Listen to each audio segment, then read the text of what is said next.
একটা বিড়ালকে বেঁধে রেখেছিল এক মহিলা, খাবার দেয় নাই, কষ্ট দিয়েছে।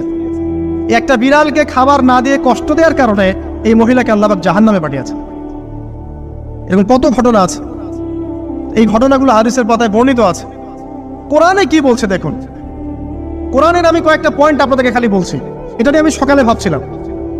আল্লাহ পাক আদম আলাইহিস সালামকে সৃষ্টি করেছেন আমরা সবাই জানি, কিন্তু আল্লাহ পাক সূরা সাদের মধ্যে বলছেন ইবলিসকে, হে ইবলিস, তোমাকে কিসে বারণ করলো আদমকে সিজদা করতে, যে আদমকে আমি নিজের হাত দিয়ে সৃষ্টি করেছি।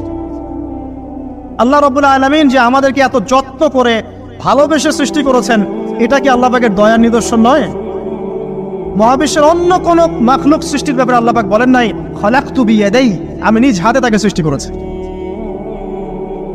শুধু সৃষ্টি নয়, সৃষ্টি করার পর আল্লাহ পাক তাকে সমস্ত নাম শিক্ষা দিয়েছেন। এই যে জ্ঞান